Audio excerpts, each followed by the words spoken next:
वसई येथे railway yard प्रकल्पासाठी मोठ्या प्रमाणावर माती भराव करण्यात येत आहे। या कामामुळे परिसरातील नैसर्गिक नाले आणि पाण्याचा निचरा होण्याचे मार्ग बंद होण्याची शंका व्यक्त केली जाते। पावसाळ्यात पाण्याचा निचरा होण्यात अडथळे निर्माण होऊन पूरस्थिती उद्भवण्याची भीती व्यक्त होत आहे। प्रशासनाने तातडीने याकडे लक्ष देऊन योग्य उपाययोजना कराव्यात अशी मागणी माजी महापौर नारायण मानकर यांच्याकडून करण्यात आली आहे। या संबंधी परिस्थितीमुळे पावसाळा जवळ आल्याने नागरिकांमध्ये चिंतेचे वातावरण निर्माण होण्याचे चित्र स्पष्ट होत आहे। हे जे आता काम चालू आहे आपलं नायगाव आणि वसईच्या मध्ये, हे EMU स्टॅबलिंग सायडिंगसाठी आपण यार्ड तयार करतोय।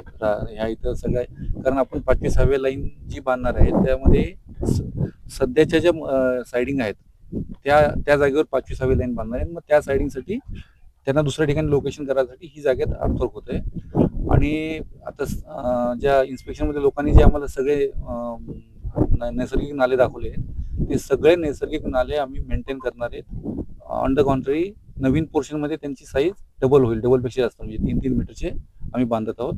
आणि म्हणजे पाण्याचा कुठलाही मार्ग ह्या कामामुळे प्रवाहित अफेक्टेड होणार नाही, पाणी जात राहील। कसं भरणी केलेलं आहे त्याचं काय असं? भरणी काढून आता पावसाळ्यापुरती आम्ही ती जे होते रिस्टोर करतो, बाकीचा पोर्शन जो नाल्यामध्ये आम्ही पाईप टाकून माती टाकणे, गाड्या चालणार टेम्पररी सोय केली आहे, ती 15 मे पर्यंत आम्ही पूर्णपणे रिकामी करून पाण्याचा प्रवाह मोकळा ठेवू। सर इथे एक्झॅक्ट काय बनणार आहे, किती ट्रॅकचं यार्ड बनणार आहे? या ठिकाणी EMU ज्या रेक्स असतात ते रात्रीच्या वेळेस स्टेबल करून त्यांची डेली मेंटेनन्स होतं, त्यासाठी यार्ड आहे। या ठिकाणी 30 EMU रेक्ससाठी आपण यार्ड तयार करतोय। कधीपर्यंत होणार अपेक्षित आहे? हे काम 2027च्या शेवटपर्यंत कंप्लीट होईल आणि 25वी लाईन 2028 पर्यंत तयार होऊन जाईल। या नवीन यार्डमध्ये सुमारे 30 EMU रेक्स रात्री उभे करण्याची तसेच त्यांची दैनंदिन देखभालीची सुविधा उपलब्ध होणार आहे। या प्रकल्पाचे काम 2027च्या अखेरीस पूर्ण होईल, तर 5व्या आणि 6व्या लाईनचे काम 2028 पर्यंत पूर्ण होण्याची अपेक्षा आहे। पावसाळ्याच्या पार्श्वभूमीवर पाणी साचू नये यासाठी पाईपलाईन सारख्या तात्पुरत्या उपाययोजना 15 मे पर्यंत पूर्ण केल्या जातील, ज्यामुळे पाण्याचा निचरा सुरळीत होईल।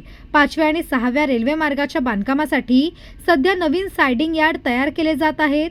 विद्यमान सायडिंगच्या जागी नवीन रेल्वे लाईन टाकली जाणार असल्यामुळे ही व्यवस्था हलविण्यात येत आहे। पश्चिम रेल्वेने 5वी आणि 6वी मार्गिका टाकण्यासाठी आणि यार्ड टाकण्यासाठी जो माती भराव केलेला आहे आणि त्यासंबंधी स्थानिक नगरसेवक असतील, आजी-माजी नगरसेवक असतील, यांच्या तक्रारी आल्या की पावसाळ्यात ह्यामुळे, या माती भरावामुळे पाणी तुंबून इथले उमेळा असेल, उमेळमान, बरामपूर, आमचं नवघर माणिकपूर परिसर हा पाण्यात बुडून जाईल, अशा प्रकारच्या तक्रारी केल्या। त्याप्रमाणे आम्ही चीफ प्रोजेक्ट जे आहेत कुलकर्णी साहेब यांना फोन केला, त्यांनी वेळ दिला आणि त्यांचे सगळे सहकारी इथे आलेले आहेत। आणि ज्या ठिकाणी पूर्वीचे पाणी जाण्याचे मार्ग होते, नैसर्गिक मार्ग, ते भराव टाकल्याने जरी बुजवले असले तरी पावसाळ्यापूर्वी ते मोकळे करून देणार आहेत।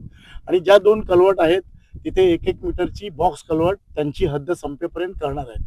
पण तत्पूर्वी पावसाळ्यात पाणी जाण्याचे जे मार्ग होते ते पावसाळ्यापूर्वी आम्ही साफ करू आणि पावसाळी पाणी जाण्याचा मार्ग मोकळा करू आणि त्यामुळे पाणी तुंबणार नाही, अशी त्यांनी ग्वाही दिलेली आहे। तर त्याप्रमाणे आपण त्यांच्याकडे कार्यवाही होण्यासाठी प्रयत्न करणार आहोत आणि ते करतील अशी आशा व्यक्त करतो आणि पाणी तुंबणार नाही। रेल्वे अधिकाऱ्यांसोबत सकारात्मक चर्चा झाली। नायगाव वसई परिसरात 5व्या आणि 6व्या रेल्वे मार्गाच्या कामासाठी सुरू असलेल्या माती भरावामुळे पावसाळ्यात उमेला, उमेलमान, बरामपूर आणि नवघर माणिकपूर या भागांमध्ये पाणी साचण्याची भीती व्यक्त केली जात होती। या पार्श्वभूमीवर chief project officer Anand Kulkarni यांच्यासोबत चर्चा झाली। रेल्वे प्रशासनाने आम्हाला आश्वासन दिले की पावसाळ्यापूर्वी नैसर्गिक नाले जे मातीमुळे बंद झाले आहेत ते साफ करून पुन्हा खुले केले जातील। रेल्वे हद्दीत आवश्यक त्या ठिकाणी सुमारे 1 मीटर रुंदीचे बॉक्स कन्व्हर्टर्स, पाण्याच्या निचऱ्यासाठी मार्ग बांधले जातील। पावसाचे पाणी सुरळीत वाहून जाईल यासाठी योग्य व्यवस्था केली जाईल आणि पाणी साठणार नाही अशी खात्री देण्यात आली आहे। ही आश्वासने पूर्ण होतील अशी अपेक्षा असून नागरिकांना पावसाळ्यात होणाऱ्या पाणी तुंबण्याच्या समस्येतून दिलासा मिळेल। वसई आणि नायगावच्या मध्यभागी वसई वेस्टर्न म्हणजे पश्चिम रेल्वेचं यार्डचं काम सुरू झालेलं आहे। आणि ज्या ठिकाणी मी उभा आहे त्या ठिकाणी आपण पाहू शकता की इथं यार्डच्या कामानिमित्त इथं या ठिकाणी भरणी केलेली आहे। भरणी केलेली जी बघताय आपण, ही मोठ्या प्रमाणात इथे भरणी झालेली आहे आणि कुठेतरी नैसर्गिक नाले हे बुजले गेलेले आहेत आणि त्यामुळे कुठेतरी शहराला पावसाळ्यामध्ये पुराचा धोका निर्माण होऊ शकतो अशी शंका वर्तवण्यात आली। बहुजन विकास आघाडीचे नगरसेवक असतील, पदाधिकारी असतील, यांनी या संबंध विषयावर जे प्रशासकीय अधिकारी आहेत, रेल्वेचे जे काम पाहतायत, कुलकर्णी सर यांना भेट दिलेली आहे, संबंधित विषयावर माहिती दिलेली आहे, जेणेकरून रेल्वेचं कामासाठी कुणाचा नकार नाही, मात्र जी पूर परिस्थिती निर्माण होणार आहे ती न व्हावी यासाठी हे प्रयत्न चालले आहेत. घटनास्थळी जे काही जी काही समिती असेल किंवा जे अधिकारी असतील या ठिकाणी त्यांनी भेट दिलेली आहे. या विषयावर काय व्यवस्थित मार्ग काढता येईल याकडे सगळ्यांचं लक्ष लागलेलं आहे. नवराष्ट्रकरिता निलेश महाडिक, वसई.